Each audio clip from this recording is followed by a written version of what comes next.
While in the Peace Corps, you worked in the Gambia in West Africa for 3 years. Your focus was decentralizing decision-making.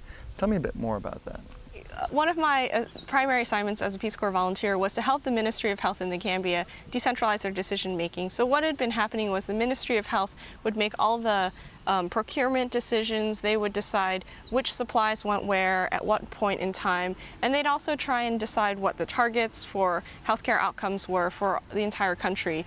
And as a part of sort of health reform across the world, sort of policy experts and public health experts had come to realize that a lot of that centralized decision-making was actually hurting, especially in resource-poor countries, were hurting some of the local populations because they didn't really have a voice in what was going on. So in the late 90s, the government of the Gambia requested technical assistance to help decentralize the decision-making and bring up the capacity of the local decision-makers in the district public health offices to do some of those procurement decisions, supply chain decisions, and also to decide to help prioritize what diseases should be targeted in their regions. So I was one of the first round of volunteers that helped do that.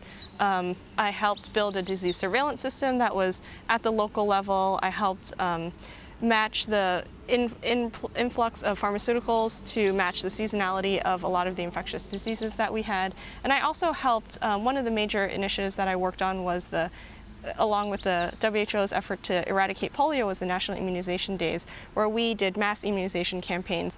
And all of that the majority of that planning was done at each of the regional levels. So we had a better sense of how many villages there were, how many children under 5 there were, what the actual target population for vaccinations were. And we just had a much more intimate feel for what was going on in the village.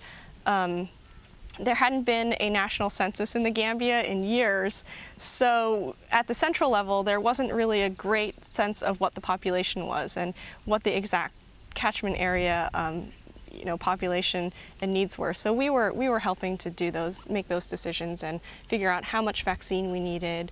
We also, making those decisions at the local level really helped because it empowered the villagers to get involved. So we did a lot of community sensitization to try and increase our vaccination uptake rates. And because they saw the local population organizing it, it didn't feel like this initiative that came from outside. It really felt like a community-based initiative. Yeah.